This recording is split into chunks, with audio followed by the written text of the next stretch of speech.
Hello and welcome to Daily Politics, reaching you from Trust TV here in Abuja, Nigeria's capital. On this program, we discuss issues around politics, policy and governance. I am Shafiu Suleiman.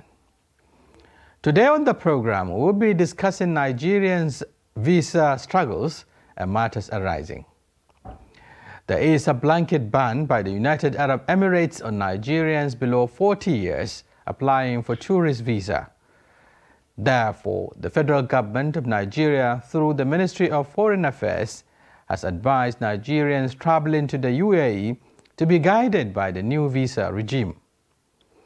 In a statement signed by Francisca Omayule, the ministry's spokesperson, it noted that the UAE government has introduced a new visa regime and will only issue family visa to persons under 40 years. This has left many Nigerians who crave to travel out of the country rattled. The federal government has also advised Nigerians, especially students, not to travel to northern Cyprus, where gross human rights abuses were reported to be on the rise. Chairman and Chief Executive Officer CEO of the Nigeria Diaspora Commission, NIDCOM, Abike Dabiri-Irewa, gave the advice during a press briefing at the State House. Dabiri-Irewa said over 20 Nigerian students had been killed in Cyprus. This is despite warnings to the students to stay away from places where their lives will be endangered. The NIDCOM boss, who gave an update on the Commission's activities, regretted that Nigerians were being killed on a daily basis in northern Cyprus, with nobody being able to intervene because of the political situation in there. So tonight we ask, why are Nigerians desperate to travel out of the country, not only to UAE or Cyprus, but other countries, including those that are less endowed as Nigeria? Why is there a rise in violence against Nigerians in northern Cyprus, South Africa and other places? What are the implications of the ban on Nigerians and Nigeria? How can the government stop this? And with me in the studio to discuss these issues and more is Ambassador Suleiman Dahiru, a former Nigeria's ambassador to Sudan. Thank you for joining us. Thank you.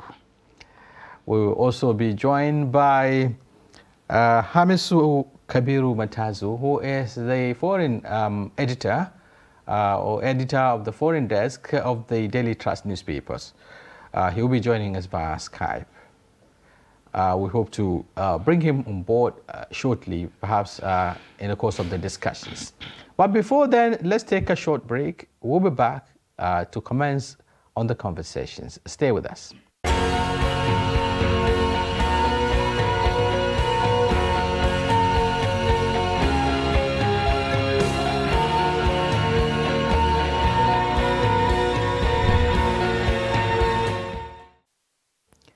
Thank you very much for staying with us. As I said, today we're looking at Nigerians' visa struggles and matters arising.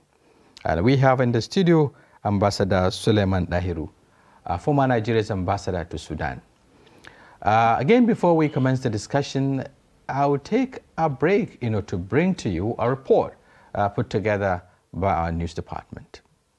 The quest by many Nigerians to relocate to more advanced countries where life is assumed to be more easier has been on the rise in recent times. This many believe is due to high level of unemployment in the country, low standards of living, insecurity and other factors that militate against a productive life.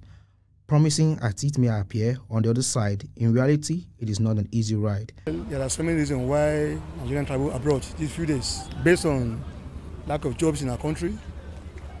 Insecurity makes serious contribution about that. So most of the young men now, after university graduation for so long, they are at home, no jobs to do. So they fear going to America and other countries. It's a better opportunity for them. Some of the government of the day, they have messed the whole thing up. That is the reason why some other country that we are better than can't even give us visa. Even if we are going out there for maybe a program, do you understand, or a business trip, you get an embarrassment. Even from our Nigeria airports here, the Nigerian government don't have a good relationship with other countries. Do you understand? And Nigerian government have given us bad image out there. The reasons for the difficulties in getting these visas to other countries were also highlighted by experts. You give permission to somebody, an outsider, to visit your country. So you have to know why he is there. Some of them they take for tourism, some for studies, some for visit to family members, some go on conferences, on meetings, and what have you. And there are those who go for terrorism, like creating confusion or banditry, whatever. So it is very, very important for each country to ensure that they know why foreigners are going into their country. As you can see, countries are really coping with situations, their own domestic situations of violence and criminality and so on. So what more if they open the doors for other foreigners to come? That is adding too much problems to themselves. Experts say if nothing urgently is done to reverse the trend, the nation will be hit by a drought of qualified manpower in all sectors of life, as those with these skills will always find a way of leaving the country for greener pastures. Noel Samson, Trust TV News, Abuja.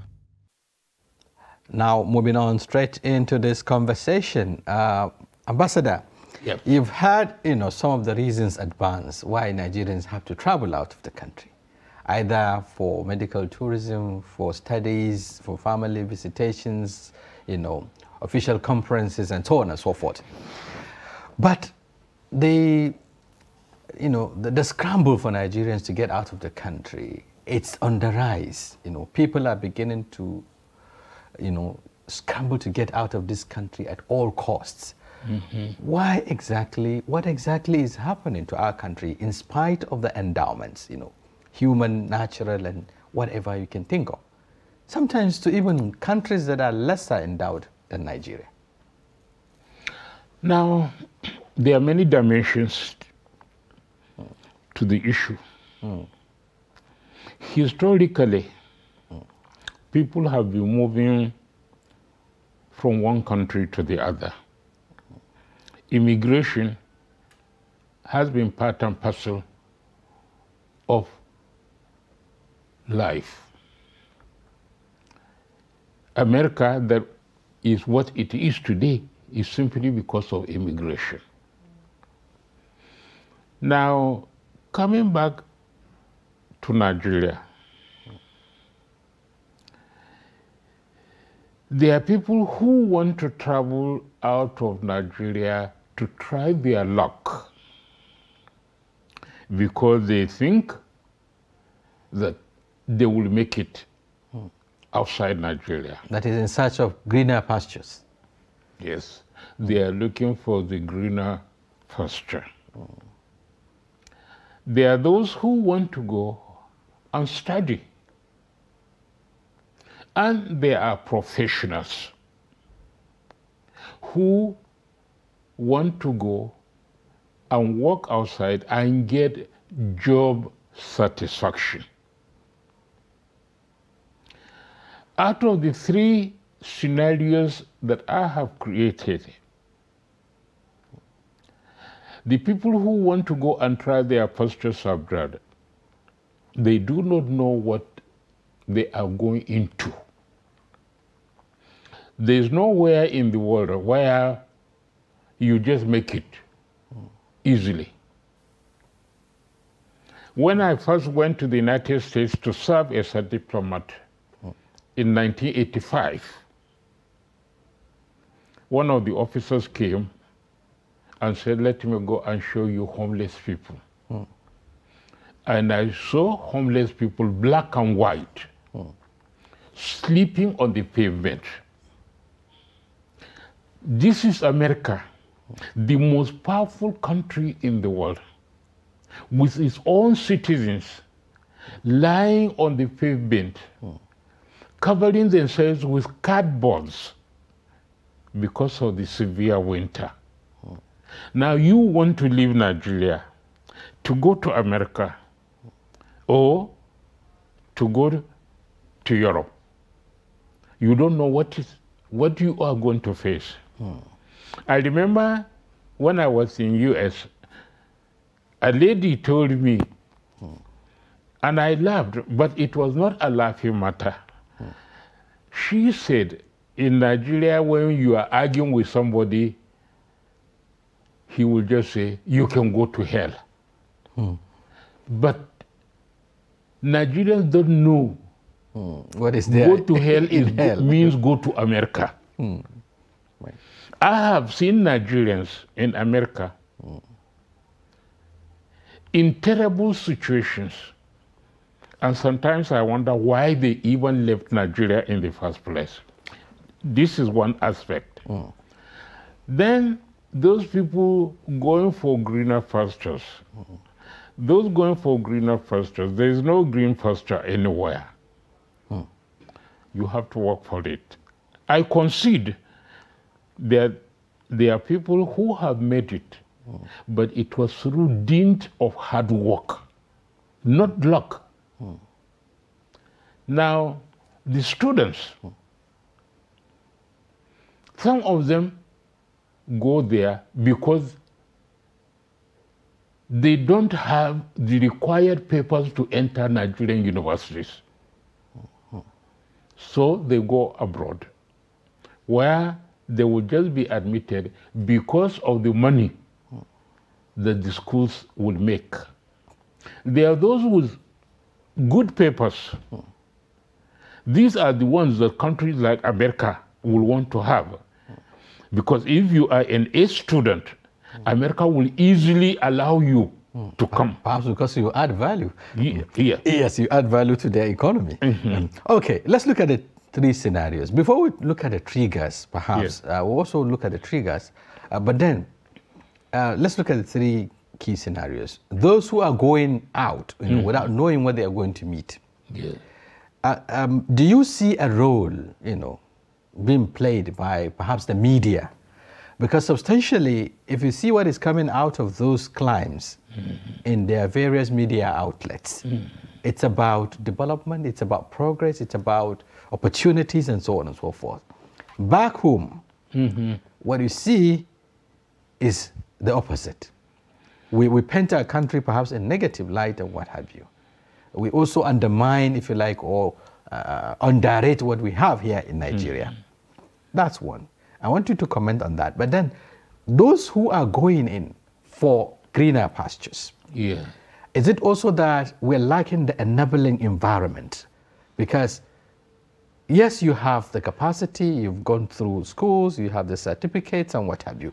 But if you don't have a level playing ground, an opportunity, an enabling environment to operate, perhaps you look elsewhere where there are, environments that are, affordable, if you like, or areas that, environments that are conducive, so to speak, in terms of remunerations, in terms of the working tools, in terms of all of that. That's another aspect.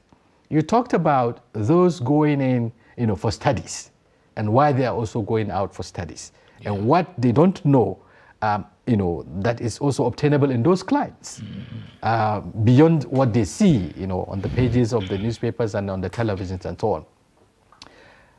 Is it also the lack of, standard, if you like, or the standardization of our educational environment that makes people to think, that going to Togo, for instance, or going to Niger to study would be better than studying in Nigeria? Let me get your analysis on the three key issues. Yes, you see, the other aspect that I didn't touch is the aspect of professionals wanting to go out. We have our NGO, and we go all over the country to talk to National Youth Corps members in their orientation camps about immigration. That immigration is perfectly in order, but you have to do it through the normal way, not wanting to force your way to go and die in the Sahara Desert or to go and die in the Mediterranean Sea, or you get there, you are bundled back. We had an example of some that went up to Libya and they returned with terrible stories. Some went as far as Italy, they came back with terrible stories. So we have a lot of examples. Now, if you are a professional, apply for a job, get the job. Your employer will issue a letter to you to go and get visa from that country's embassy. That is standardized way of doing things. But people want to force their way out. Perhaps out of desperation. But you see, when you do things in desperation, you end up getting disappointed. Don't be desperate. Be very calculating in whatever you are doing. If you are calculating, you will succeed. But if you become desperate, desperation can lead to many things.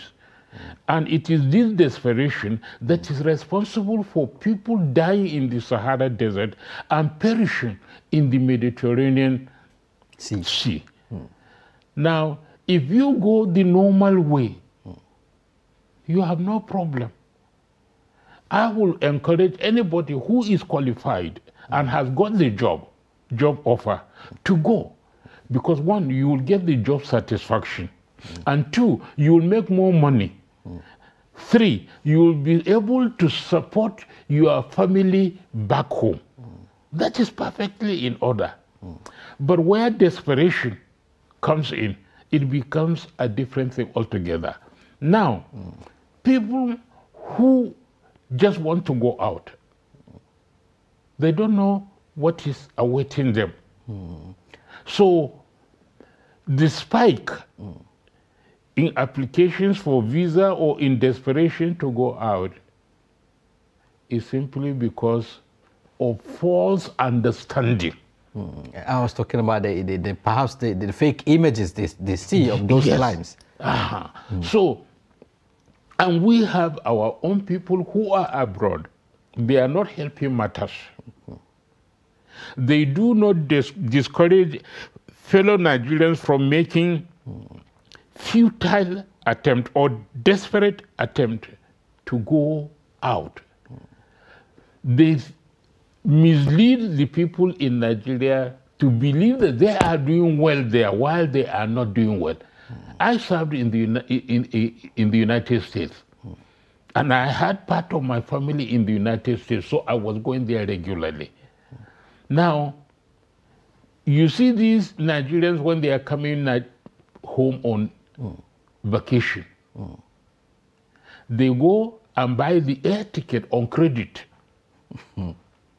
They buy fanciful things with gold chains, and they come and mislead people with false lifestyle. Just to show up that they're doing well. People here think that, oh, if I go, I will be like him.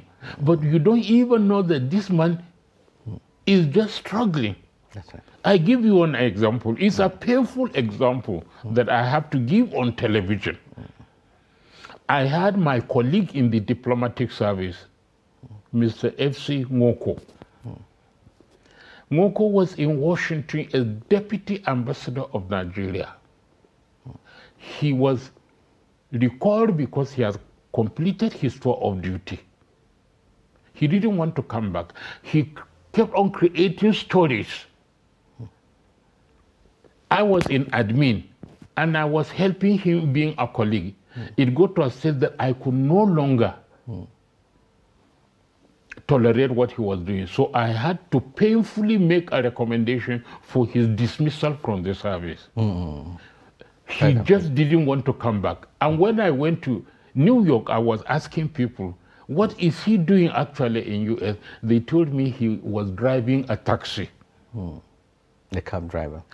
Now, there are so many examples to give. We need to educate people Right. that there is nowhere in the world that is a bed of roses. Right. Okay. It's not a bed of, I mean, it is not as we think, perhaps, you know. Just like you said earlier, you have to work for it. It is, manners don't just fall from heaven. Okay, we have to bring in Matazu, Hamisu Matazu, is the editor of Foreign Desk of the Daily Trust. Mr. Matazu, thank you for joining us. Thank you so much. Okay, I'm sure you've been Hello. Yeah, I'm sure you've been following the conversation. The question I asked Ambassador was actually looking at, he painted a scenario of what is happening elsewhere, especially in those climes where people think, you know, it's better than where they are back here in Nigeria.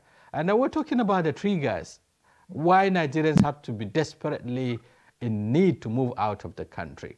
Let me get your perception. I painted some scenarios, issues around image, false image of those clients that is being, you know, put forward by the media, and then also talking about perhaps the environment, the conducive environment sort of that people are wanting to operate in. How are you looking at this situation? What exactly is propelling Nigerians to get out of this country in such a desperate manner?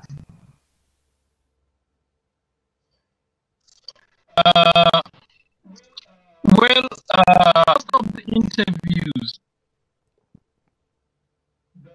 that we normally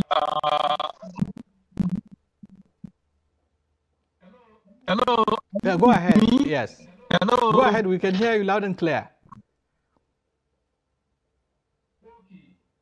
From most of the interviews that we conduct, the migration is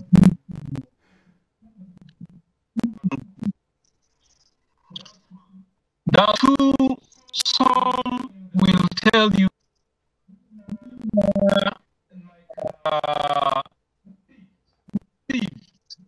offers out there when they go there and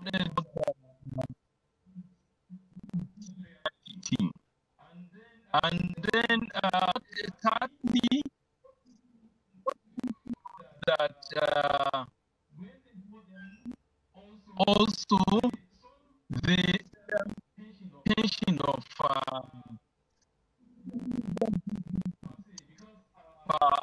like prostitution a bit for US or they used to be busy. They knew the devastating part of it is gaining jobs that go there and they will find some are going into okay. For me. Okay, Malam Matazu, I think we'll get back to you. The audio signal we're getting is not really okay, but then we'll get back to you perhaps when it improves. But you've had, you know, the point Matazu is trying to make, and this is a worrisome situation, you know, looking at how Nigerians are moving out of the country in most cases with the intention of perhaps exporting, if you like, because some would say we export virtually everything, including our attitudes too. We find people moving into other climes, you know, to also, I mean, engage in crimes, you know, and so on and so forth. Take, for instance, the recent decision by the UAE, that is the United Arab Emirates, you know, to review its visa, you know, especially to Africans, Nigerians in particular, because some say the target is actually Nigerians. Looking at what happened recently, now it has come up with, you know, a visa policy that limits, you know, the age, if you like. I mean, or put a cap on the age. If you are less than 40, you know, you'll not be issued visa into the United Arab Emirates. And we've seen what happened not long ago, where there is a clash between cults groups, emanating from, we're said to be from Nigeria. Mm-hmm. Now, looking at what is happening and some of these decisions that are being taken, what would we make of it now by such authorities coming up with these restrictions? Now, every country has the sovereign right to decide. Yes. To decide its visa policy. And sometimes you find that the visa policy of a country changes from time to time depending on the circumstances. That's right. It is not rigid, of course. The circumstances in UAE have been so painful to them that they have to introduce changes because of the behavior of Nigerians. I can tell you, or many other countries, I served in 9 different countries.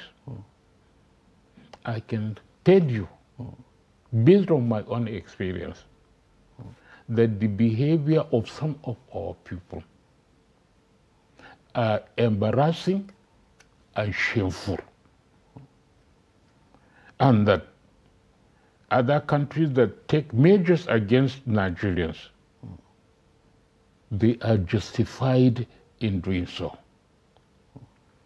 You find some Nigerians, I'm not saying all, some Nigerians getting involved in credit card fraud, in 419, in prostitution, in drugs, and other things. When I was in Sudan, a Nigerian was caught selling pornographic videos. So when you take the totality of what Nigerians do, other countries react to what these Nigerians are doing. And those Nigerians that are at home will not know that our own compatriots are messing up the name and image of Nigeria abroad. So, if you ask me, are these countries justified in the way and manner they treat Nigerians? I will say yes. The only difference is that don't you tar everybody with the same brush. Yes, I was about to talk about that, because just as we are having people, with bad character, spoiling, if you like, or tarnishing the image of Nigeria, we also have Nigerians who are going into those climes legitimately and adding value to those countries, at different levels. Yes, like when I was in Vienna, we have a lot of professionals who are a pride to Nigeria. But we also have some few others who are doing terrible things. But, they say the bad news travels faster. More. That's right. So the good things that the professional Nigerians are doing sometimes get diluted by the criminal endeavors of a few Nigerians. Let me be honest. I don't begrudge what UAE is doing. I read whether different gangs or cults were fighting each other with cutlasses and other things. Damaging properties. We can see the video, damaging people's cars and what have you. In a foreign country, would we accept this in Nigeria? If we will not accept it, no foreign country will allow criminally minded foreigners to come and do these things.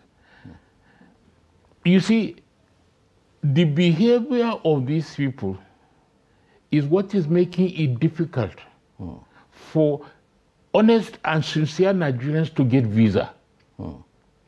Right. I don't think there's any country where you see Nigerians suffering to get visa, people suffering to get visa like here in Nigeria. You go to these embassies in the diplomatic zone, you see Nigerians wanting visa, they are treated like animals. You don't get this kind of thing anywhere else. Okay, and it is coming at a time perhaps authorities in Nigeria are working towards changing the image and then rebuilding the image of Nigeria at the global stage. We'll talk about how that is playing out and perhaps what needs to be done to safeguard this image, the very cherished image of Nigeria as the leading economy in Africa, one of the countries of repute at the global stage. We will take a break here.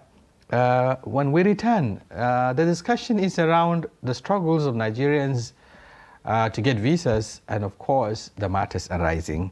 And we have been interfacing with Ambassador Suleiman Dahiru, a former Nigeria's ambassador to Sudan and many other countries, just like he said. He has served in 9 different countries. That's no mean feat. Yes, we'll take a break here. In case you're just joining us, the program is Daily Politics. We'll be back shortly to discuss more of these issues. Stay with us.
TV, documenting the Nigerian story.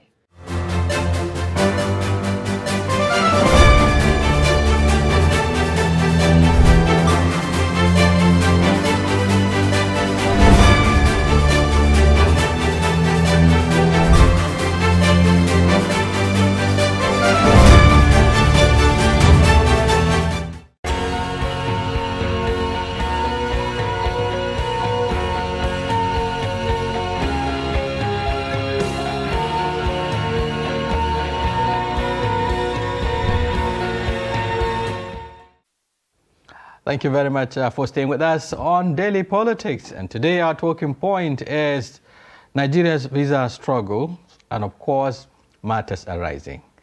And we've been talking with Ambassador Suleiman Dahiru, a former Nigeria's ambassador to Sudan, and also we're joined by Zoom, the editor of the foreign desk of the Daily Trust newspapers, Hamisu Kabiru Matazu, though we've been having issues with the audio there. But we hope, to bring him in the conversation as we progress.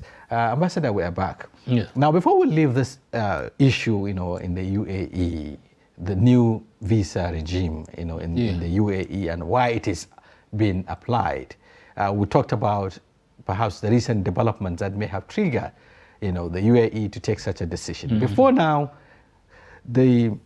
it was about one of the most relaxed, if you like, environment for Nigerians to visit because of the, how the visa regime was very, very, easy to access. Yeah. But we are beginning to see all of that changing. But looking at Nigerians' interest in Dubai, in UAE, a number of Nigerians have a lot of investments in there. Nigerians are moving into that country to also do business.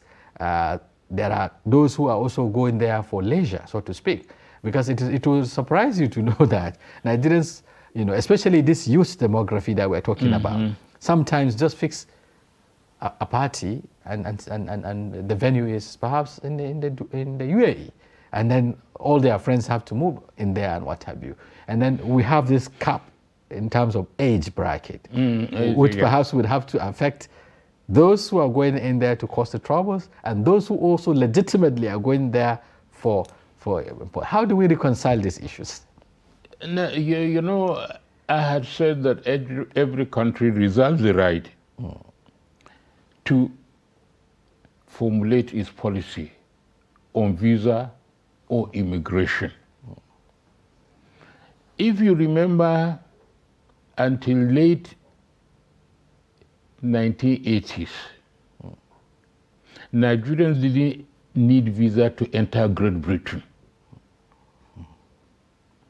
But Britain introduced visa requirement. We need to find out why the British did what they did. Despite being our colonial masters. UAE, I had been to UAE where I got visa on arrival. At that time, Nigerians could get visa on arrival. That changed. Why did it change? This is the question we're asking. Because of the behavior of our people. In other countries, Nigerians are being bundled back to Nigeria, what we call deportation, including Saudi Arabia. Some people those staying there illegally in the name of pilgrimage, but they have a different agenda. So, if you want to protect the interests of your country, you have to be very careful. But within Nigeria itself, we need serious campaign to educate, to enlighten Nigerians, especially those who don't have any serious qualification. They just think they can go and try their luck abroad. That there is no place that is a bed of roses. Stay in Nigeria. From my own experience, if you stay in Nigeria, all that you need to do is to remove any arrogance that is in you and do whatever manual job, menial job that you can do to survive.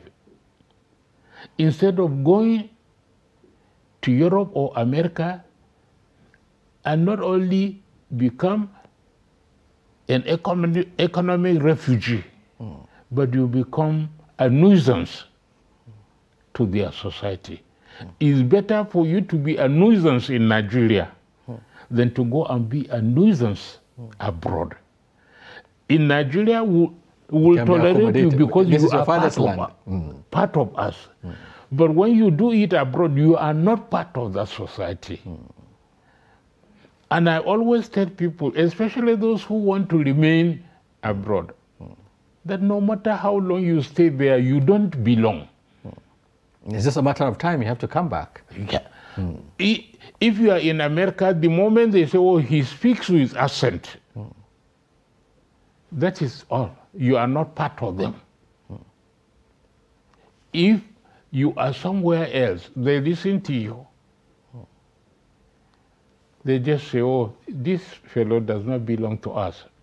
It does not mean that there are not some Nigerians that are very successful. They are.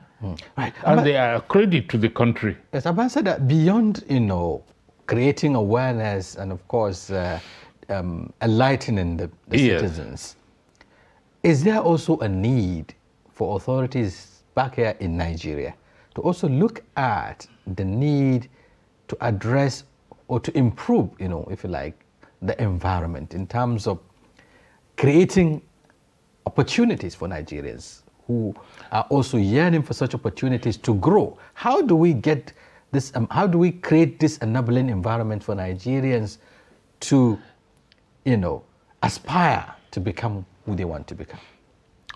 You know, I have lived long enough to know the difference between then and now. That's right. At the time I was in the university, I attended ABU between 1971 and 1974. Everything was perfect. Two of us in a room. And we had cleaners who would come and prepare our rooms, carry our things to go and wash, iron, and prepare our beds. This one has gone. We have not done much to uplift Nigeria based on the resources available to it. And I blame the leadership. You see, when you get the required leadership, you will see fundamental changes. So, right from the 80s, things started going down. And now, whatever effort that is being geared towards reviving Nigeria, it will take time. Okay, it would take time, you know. Things are, it's easier to damage, you know, than to repair, so to speak. So let's bring in Hamisu Matazu. I think there's an improvement in the communication now. Matazu, we're looking at a way out of this, even though we had to also talk about, you know, the situation in Northern Cyprus. Looking at what is happening today, how do you think we can get it right, you know, by encouraging our people to remain back home, I mean, to stay back home and contribute their quota towards nation building, rather than taking these desperate decisions, you know, to get out of the country and become nuisance in other climes, and then damaging and tarnishing the image of Nigeria?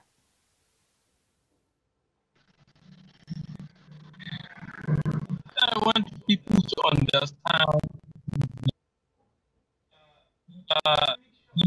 that the world is repeating now, not only here in the all over, that people, no matter where you go,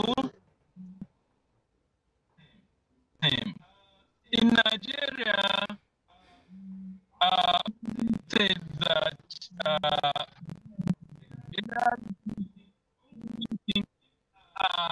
becoming,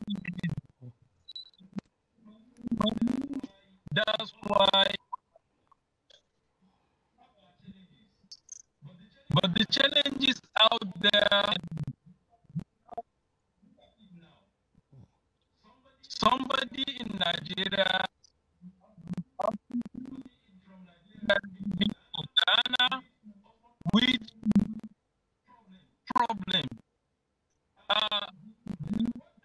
What I'll add that Nigeria can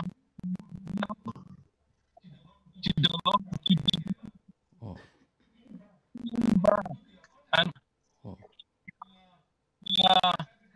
for example, we have the vast land, we have for somebody to evolve and become. I don't want bosses begging and other illegal businesses. Take now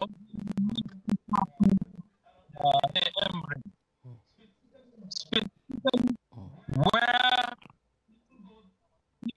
some become cultists, the streets of Dubai. Dubai decided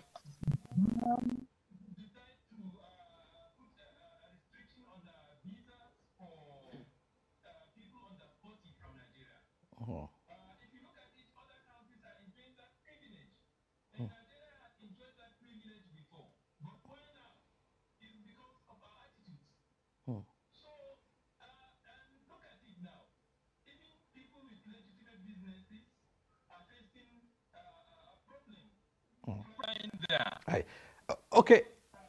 Because they support people within 24 hours a month without. Right. Oh, okay, Malamatazu. Yes, let's look at the situation in northern Cyprus, perhaps, and what is happening elsewhere. While we, talk about the attitude of Nigerians and, of course, how sometimes, their behaviors, on the image of Nigeria, we also need to look at how Nigerians are faring, in other climes. For instance, there has been this concern about alleged and inhumane treatment of Nigerian students in Cyprus, in northern Cyprus. It got to a stage where the authorities here in Nigeria, precisely the chairman of NITCOM, if you like, Bike Dabiri, was talking about the frequent attack on Nigerians leading to, the killings, almost on daily basis. You talk about 20 persons that have been killed or they have died, as a result of this inhumane treatments. But it was countered by the Turkish. I think the Turkish ambassador to Nigeria, who said that these issues have been exaggerated. The numbers are not up to that, and perhaps it isn't that bad as painted. What do you make up with what Nigerians are also going through in other climes, like in the northern Cyprus, like in South Africa and other places where we see attacks being deliberately targeted at Nigerians?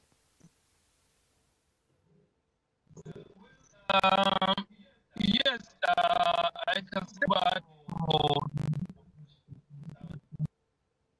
But the issue is that whenever you an issue like this, when they close the tell you that in Nigeria,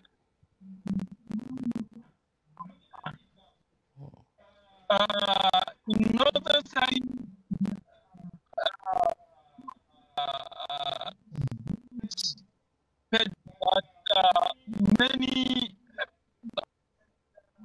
most of them say but people that are into that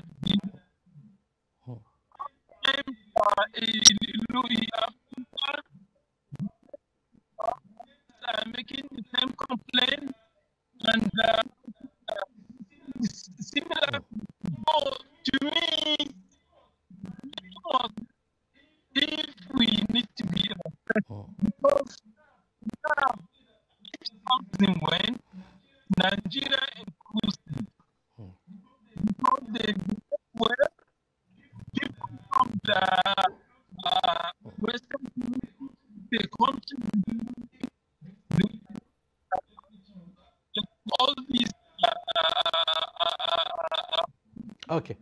Okay. Thank you very much. Thank you very much, Matazu. I don't know if perhaps time permit, perhaps we may come back to you for the last line. But then let me get Ambassador's, input on this.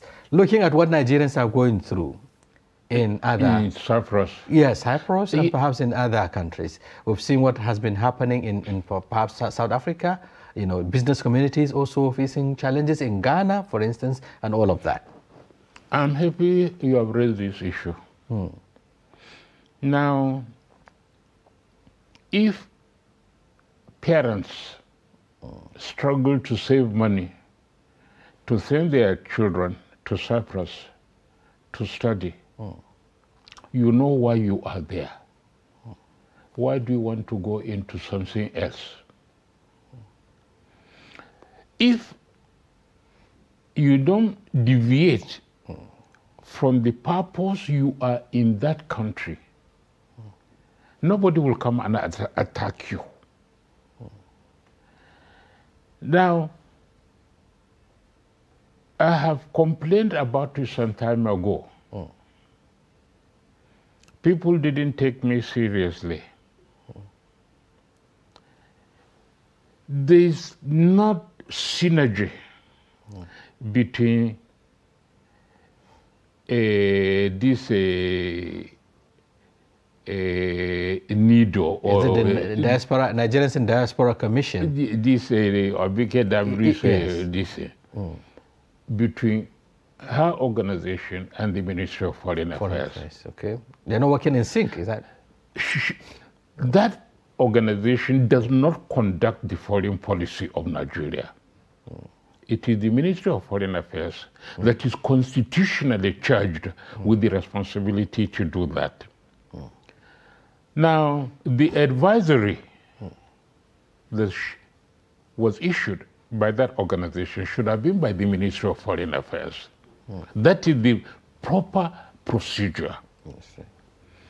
Now, there are certain things that if you have diplomatic training, you don't say. She said so many things, and that was why the Turkish ambassador had to respond. Felt strong enough or bold enough. I read all these things. Not an English-speaking country, but it was beautifully written.